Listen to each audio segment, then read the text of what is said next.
दिल्ली में अफसरों की तैनाती और तबादले पर किसकी चलेगी, उपराज्यपाल की या दिल्ली की चुनी हुई सरकार की? सुप्रीम कोर्ट की संविधान पीठ के सामने सुनवाई का चौथे दिन सरकार ने अपनी दलीलें लगभग पूरी कर ली हैं और इसके बाद अब याचिकाकर्ताओं की तरफ से यानी दिल्ली सरकार की तरफ से सरकार की दलीलों का जवाब दिया जा रहा है।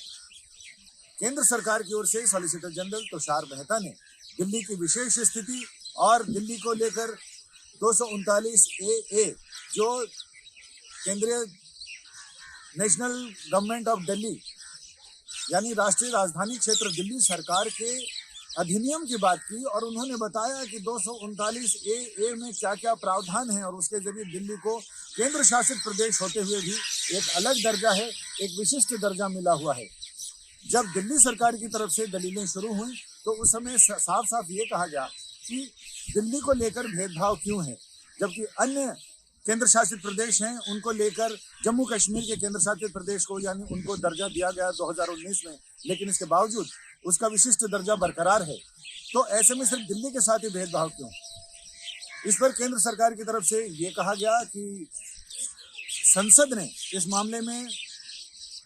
कानून पारित करके उसे विशिष्ट दर्जा दिया है, लिहाजा उसका दर्जा बरकरार है और उसकी स्थिति बिल्कुल अलग है। ये भी कहा गया कि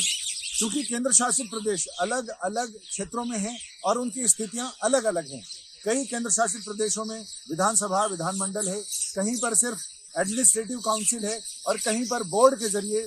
वहां का स्थानीय प्रशासन चलता है। लेकिन इसमें यह भी कहा गया कि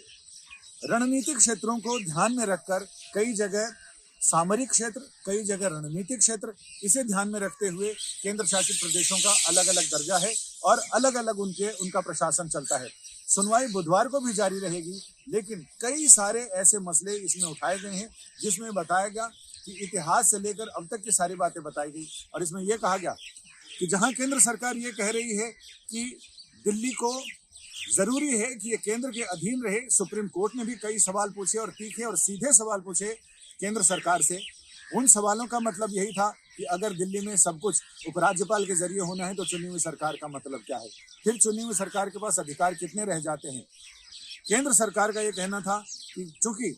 दिल्ली का प्रशासन दिल्ली बाकी अन्य राजधानी केंद्र शासित प्रदेशों से अलग है, ये देश की राजधानी भी है, देश की राजधानी अलग पहचान होती है और ऐसे में यहाँ पर इतने सारे दूतावास हैं और कुछ वैश्विक कार्यालय भी हैं जिसकी वजह से इसे अलग दर्जा मिलना जरूरी है। यहाँ पर लोकल प्रशासन को सिर्फ कार्यपालक अधिकार दिए गए हैं, नीति बनाने का काम केंद्र का है। अब सुप्रीम कोर्ट इस मामले में बुधवार को भी सुनवाई जारी रखेगा, तो ये देखना दिलचस्प होगा कि अब दिल्ली सरकार आगे और क्या क्या चीजें बताती है, क्योंकि इस मामले में केंद्र सरकार की तरफ से हरीश साल्वे को भी बोलना था, लेकिन इस पर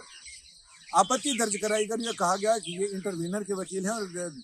सुप्रीम कोर्ट की संविधान पीठ के सामने इस मामले में कम से कम इंटरवीनर को बोलने की इजाजत ना दी जाए। अब ये देखना दिलचस्प होगा कि क्या सुनवाई पूरी होने के समय हरीश साल्वे को इस मामले में बोलने का मौका मिलता है या फिर दोनों पक्षकार आमने सामने इस बारे में बहस करते हैं। सुनवाई बुधवार को भी जारी रहेगी। संजय शर्मा, दिल्ली, आज तक।